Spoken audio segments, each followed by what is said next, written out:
Sir দেপাল বিদ্যালয়ে এলেন, এখানে সুরেন্দ্রবাবু জড়িত গ্রন্থ প্রকাশ অনুষ্ঠান, কি অনুভূতি, কি বলবেন? এক কথায় রোমাঞ্চকর অনুভূতি। সত্যি কথা বলতে কি এইরকম অনুষ্ঠান হয় না। এখানকার যারা মাস্টারমশাই ছিলেন তার সময়ের বা তাকে যারা খুব কাছ থেকে দেখেছেন, বিভিন্নভাবে তার ভাবধারায় বা তার সাহচর্য পেয়েছেন, তাদের একটা ব্যতিক্রমী প্রয়াস হচ্ছে এই অনুষ্ঠান।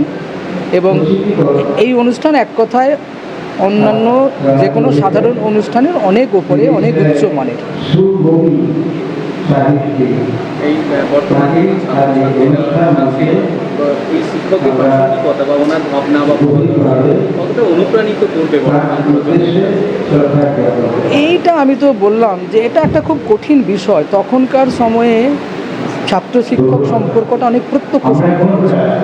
এখন শিক্ষা ব্যবস্থার রূপটাই বদল হয়ে গেছে, যেখানে অনলাইন ক্লাস হচ্ছে, স্টাডি মেটেরিয়াল বাড়িতে বসে লোকে পড়তে পারছে। সেখানে ঠিক ওইভাবে জিনিসটাকে মূল্যায়ন করা যাবে না। তবে ওনারা ওই সময়ের একটা মহীরূহ ছিলেন এবং তারা যে কাজটা করেছেন সেই কাজেরই ফসল হচ্ছে বর্তমান সমাজে যারা প্রতিনিধিত্ব করছে। এবং ওই রকম একটা উচ্চ আদর্শবোধ আমাদের ছেলে মেয়েদের মধ্যেও ছড়িয়ে দিতে হবে, যাতে ধরুন খুব সহজে জীবন নদীর পারাপারের যে চেষ্টা আমরা করছি তার বাইরেও একটা সঠিক দিশা নিয়ে সঠিক লক্ষ্যে সমাজ গঠনের কাজে ছাত্রছাত্রী আগামী দিনে প্রতিনিধিত্ব করবে, এই আশা করাই যেতে পারে। সুরেন্দ্রনাথ স্যারের স্মৃতির উদ্দেশ্যে আজকে গ্রন্থ প্রকাশ আপনি এখন প্রধান শিক্ষক, এই অনুভূতি কেমন, কী বলবেন? মানে আমি খুবই আপ্লুত এবং আজকের দিনটি আমাদের বিদ্যালয়ের পক্ষে একটা ঐতিহাসিক দিন, যা আমাদের বিদ্যালয়ের একজন অন্যতম রূপকার। দীর্ঘ 30 বছর 4 মাস তিনি এই বিদ্যালয়ের কর্ণধার ছিলেন এবং এই অঞ্চলে এই বিদ্যালয়ের শিক্ষা বিস্তারের ক্ষেত্রে তার যে অসামান্য অবদান, তাকে একটা আমরা স্বীকৃতি দিতে পারলাম। এই গ্রন্থটি প্রকাশ করতে পেরে আমরা অত্যন্ত খুশি। 78 জন তার গুণমুগ্ধ মানুষজন তারা লেখা দিয়েছেন এই গ্রন্থে, এবং এই গ্রন্থ একটা ইতিহাস, একটা দলিল হয়ে থাকবে এবং তার পরিবারবর্গের প্রতি আমরা কৃতজ্ঞতা জানাই যে এই গ্রন্থ প্রকাশের ব্যয়ভার তারা বহন করেছেন। এবং আজকের অনুষ্ঠানে এই রামনগর অঞ্চলের এত কৃতি মানুষ এসেছেন, আমাদের বিদ্যালয় অত্যন্ত গর্বিত এবং ধন্য, এবং এই অনুষ্ঠানটা আমাদের স্কুলের পক্ষে একটা মাইল ফলক হয়ে থাকে।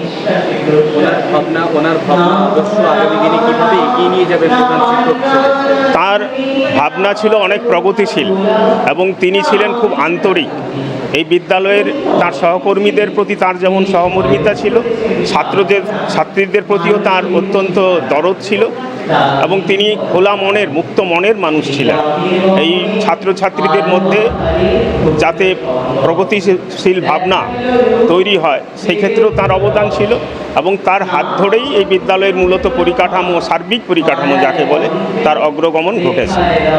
আপনার নাম?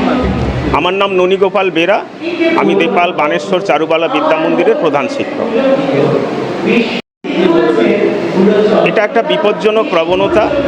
এখন এটা একটা প্রযুক্তির অনেক ভালো দিক আছে, কিন্তু ছাত্রছাত্রীরা এই প্রযুক্তিটাকে অনেক ক্ষেত্রেই বিপজ্জনকভাবে ব্যবহার করছে, অনেকেই বিপদগামী হচ্ছে। এ বিষয়ে প্রযুক্তিকে আমরা অস্বীকার করতে পারি না। এই বিষয়ে অভিভাবকদের এবং অবশ্যই শিক্ষা কর্মী বা শিক্ষিকাদের অনেক বেশি সচেতন থাকতে হবে। শিক্ষাঙ্গনে আমরা মোবাইল ফোন নিষিদ্ধ করেছি এবং বাড়িতেও যাতে ছাত্রছাত্রীরা তাদের খুব প্রয়োজন ছাড়া, তাদের পড়াশোনার বিষয় ছাড়া মোবাইলটা অন্য কোনো কাজে ব্যবহার করতে না পারে, অভিভাবকদের অনেক বেশি সতর্ক থাকতে হবে। সুরেন্দ্রনাথ সাউ মহাশয়ের বই, যেটা তার জীবনী উপরে বই প্রকাশিত হয়েছে, আমি ওই মহতী অনুষ্ঠানে উপস্থিত আছি। ওই মহাশয়ের জীবনী বিষয়ে আমি যারা বক্তা ছিলেন তাদের থেকে শুনেছি, বইটি পড়ার সুযোগ আমি পাইনি, কিন্তু এইটুকু বুঝলাম সে মহাশয়ের জীবনী এবং বর্তমানেরও যারা প্রধান আচার্য আছেন তাদের জীবনী আমি একটু কথা বলতে চাই এখানে। একটা সময়ে তিনি এইরকম একটা অনুষ্ঠান করেছিলেন যারও প্রডক্ট হিসাবে বা যার শিক্ষা পেয়ে এই অঞ্চলের অনেক প্রধান শিক্ষক তৈরি হয়েছেন, অনেক বিভিন্ন পদে তারা এক্ষুনি অবস্থাপিত হয়েছেন। কিন্তু এখুনিকার যে একটা পশ্চিমবঙ্গের ঘটনা ঘটেছে, একটা কলকাতার প্রখ্যাত মেডিকেল কলেজ, যেখানেও একজন আচার্য, প্রধান আচার্য ছিলেন সন্দীপ ঘোষ, যেখানে একটা ডাক্তারি ছাত্রী কর্মরত সময়ে যেভাবে হত্যা হলো, ধর্ষণ হলো, এইটা কে করেছে আমরা জানিনি, বাট পরবর্তী সময়ে একজন প্রধান আচার্যর যে ভূমিকা, কিভাবে তিনি এইরকম পদক্ষেপগুলো নিয়েছেন, প্রমাণ লোপাটের ক্ষেত্রে হোক, দুর্নীতিগ্রস্ত ক্ষেত্রে হোক, এইগুলো যখন আমরা একটা কম্পেয়ার বা তুলনা করি, তখন মনে হয় এই যে সুরেন্দ্রনাথ সাউর মতো মানুষ এখনকার সমাজে নেই। ইয়ার মতো একজন প্রধান আচার্য এই সমাজে দরকার আছে, যে সমাজ এবং শিক্ষা অনুষ্ঠান তাদের মধ্যে যে সম্পর্ক দরকার, মানুষের সহযোগ সম্পর্ক দরকার, একটা মানুষ তৈরির ক্ষেত্রে তাদের যে আদর্শ দরকার, এটা এখনই একটা অবক্ষয় ঘটেছে। আমরা এই অবসরে তিনাকে খুব স্মরণ করছি যে তিনার মতো প্রধান আচার্য আমাদের সমাজে খুব দরকার আছে। এইটুকু আমি আমার বক্তব্য বলতে পারি। ধন্যবাদ।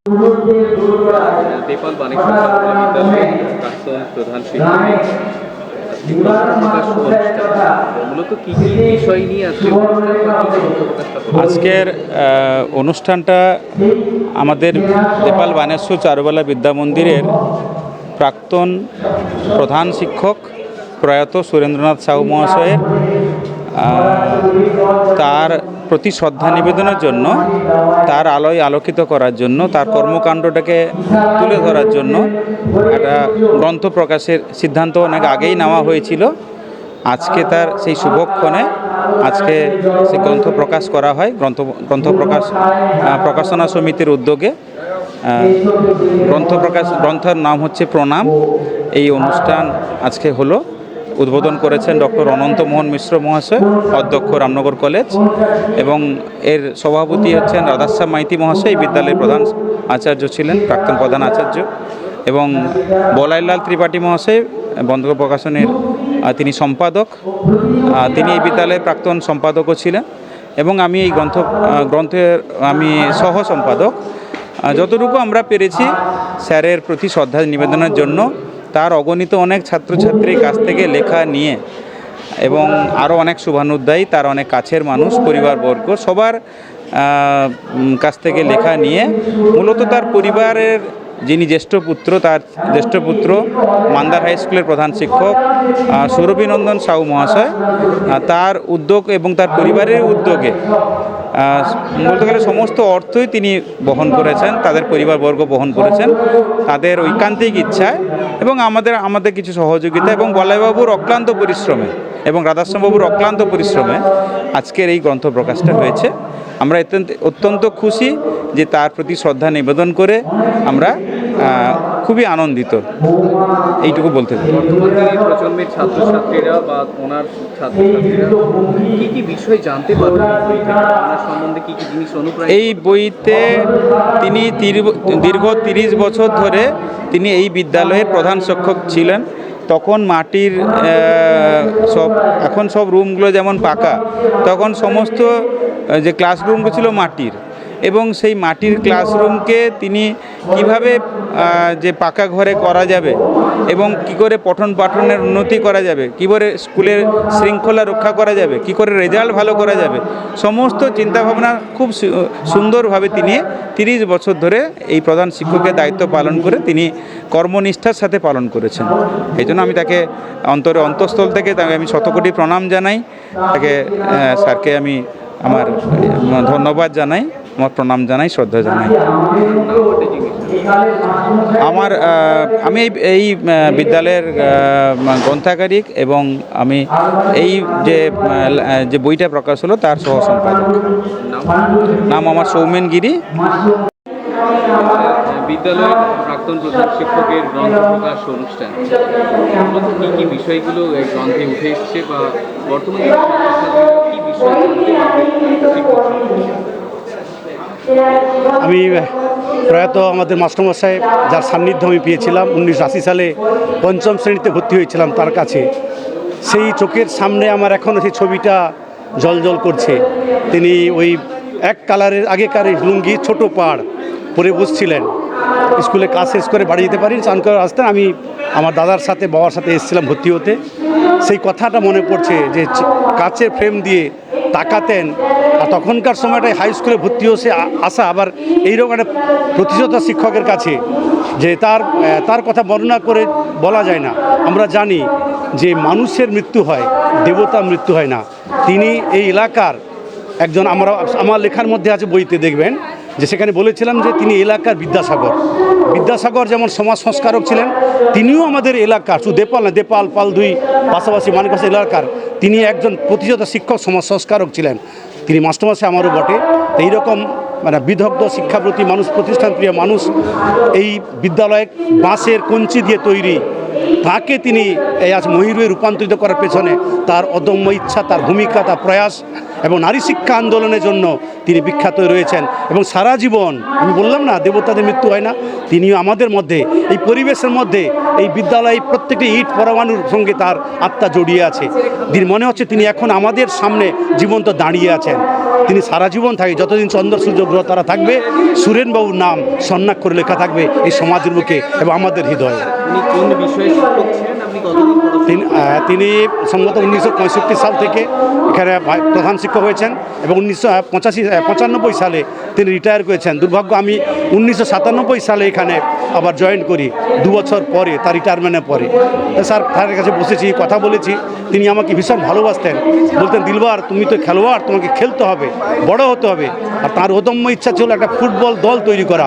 এবং সেই সময় আজাদিন ক্লাব, আমরা যথেষ্ট সুনাম ছিলাম এবং আজাদিন ক্লাবের ইতিহাসে স্বর্ণাক্ষরে লেখা থাকবে সেই সময়কার ক্লাবের যে আমরা যে ফুটবল টিমটা ছিলাম, আমরা সব জায়গায় বিজয়ী হতাম। স্যারের একটা অদম্য ইচ্ছা ছিল, তার আশীর্বাদ ছিল। তিনি ফুটবল খেলা বিশেষ করে ভালোবাসতেন। তাই সত্যি এরকম মানুষ আজকে আমরা এই অনুষ্ঠান করতে পেরেছি তাদের পরিবারবর্গের সাহায্য সহযোগিতায় এবং এলাকার বিদ্যালয়ের সবার সহযোগিতায়। আমরা সত্যি সবার কাছে আমরা ঋণী। এইরকম মহান মানুষের এরকম গ্রন্থ প্রকাশ হলো, এটা যতদিন চন্দ্র সূর্য থাকবে এই গ্রন্থের মধ্য দিয়ে সমাজ কিন্তু জানতে পারবে সুরেনবাবু কী ছিলেন। দেপাল স্কুলের প্রাক্তন প্রধান শিক্ষক, বলা হয় এলাকার বিদ্যাসাগর নামে পরিচিত ছিলেন।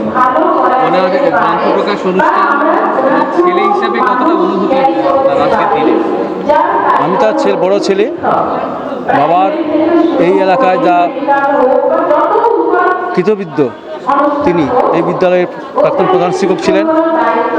বিদ্যালয়ের প্রকাশনা সমিতির তাদের ইচ্ছায়, আমাদের পরিবারের সহযোগিতায় তার স্মারকগ্রন্থ আজ প্রকাশিত হলো, প্রণাম। এই অনুষ্ঠানে আমাদের পরিবারের সকলেই উপস্থিত আছেন। আজকে বাবার অভাব তো অনুভব করছি বটে, তার সাথে অনুভব করছি আমার ভাই বিদেশে আছে সুরজ শ্রীরঞ্জন সাউ, ডক্টর সুরজ শ্রীরঞ্জন সাউ, এবং আমার মেয়ে, সেও ডাক্তারি পড়ছে রাশিয়া। বাবার খুব আদরের নাতনি ছিলেন, ও আসতে পারেনি। তারা ওই দূরে বসে আজকে এই অনুষ্ঠান সম্প্রচার দেখছে আপনাদের সহযোগিতায়। আপনারা আজকে এসেছেন, এই অনুষ্ঠানে সহযোগিতা করেছেন, এই জন্য আপনাদেরকে আমার ধন্যবাদ। বিদ্যালয় কর্তৃপক্ষকে আমার ধন্যবাদ। এবং তার যে প্রচেষ্টা এই সমাজের শিক্ষা প্রসারে, নারী শিক্ষা প্রসারে, এটা সমাজের একটা যুগান্তকারী দৃষ্টান্ত হয়ে থাকুক, এই আশা করব। সবাই তার আদর্শে অনুপ্রাণিত হোক, তার আদর্শ, শিক্ষানীতি, তার নৈতিকতা, এটা চিরসত্য হয়ে থাকুক। সবাই এটাকে মেনে চলে। এই এলাকার মানুষ সবাই তাকে শ্রদ্ধা করে, ভালোবাসে। এই জন্য আমরা এলাকার মানুষের কাছে সত্যি কৃতজ্ঞ। তারা আপ্রাণ ভালোবেসেছেন আমাদেরকেও তারা যথেষ্ট ভালোবাসেন, শ্রদ্ধা করেন। আর এই প্রণাম গ্রন্থটা আমরা প্রকাশ করতে পেরে আমরা খুবই আনন্দিত এবং গর্বিত। এই গ্রন্থে কারা কারা লেখনী, মানে কারা কারা লিখেছেন, আর এই গ্রন্থে প্রজন্মের কাছে কতটা অনুপ্রাণিত হবে তার উপরে? প্রায় 78 জন এই গ্রন্থে লেখা করেছেন। আমার পরিবারের সবাই লিখেছেন, আমরা লিখেছি, পরিবারের প্রত্যেকে লিখেছে। তার অগণিত গুণমুগ্ধ ছাত্রী তারা অনেকে লিখেছেন, প্রায় 78 জন লিখেছেন। প্রায় 400 পৃষ্ঠার বই, 468 পৃষ্ঠার বই হয়েছে। কোন কোন বিষয়গুলো জানতে পারবে পাঠকরা জানতে পারবে? তিনি একটা সময় যখন এখানে ত্রিস্তর পঞ্চায়েত ব্যবস্থা চালু হয়েছিল না, তার আগে তিনি এখানে 6 নম্বর ইউনিয়ন বোর্ড ছিল, তিনি 6 নম্বর ইউনিয়ন বোর্ডের প্রেসিডেন্ট ছিলেন এলাকার। তার ফলে কী হচ্ছে, এখানে পালধুই অঞ্চল, দেপাল অঞ্চল মিলে একটা 6 নম্বর ইউনিয়ন বোর্ড ছিল, তার প্রেসিডেন্ট তিনি ছিলেন। যার ফলে সমাজসেবায় যুক্ত ছিলেন, রাজনীতির সাথেও যুক্ত ছিলেন, জাতীয়তাবাদী আদর্শে তিনি বিশ্বাসী ছিলেন। তার আদর্শে অনুপ্রাণিত আজকে দেখেছেন বহু মানুষ তারা এসছেন, তার আদর্শে অনুপ্রাণিত, তাকে ভালোবেসে তারা আজকে এসছেন তাকে স্মরণ শ্রদ্ধা জানানোর জন্য। তার আদর্শ এই এলাকার মানুষের কাছে একটা দৃষ্টান্ত হয়ে আছে। আপনার নাম? আমার নাম সুরভিনন্দন সাউ, আমি মান্দার হাই স্কুলের প্রধান শিক্ষকতা করি। আমার স্ত্রী, আমার দিদি, এ বড়দি, এ আমার মামিমা হয়, এ আমার ছেলে। আমার বাবা আমার চোখে শুভ্র বস্ত্রধারী সন্ন্যাসী।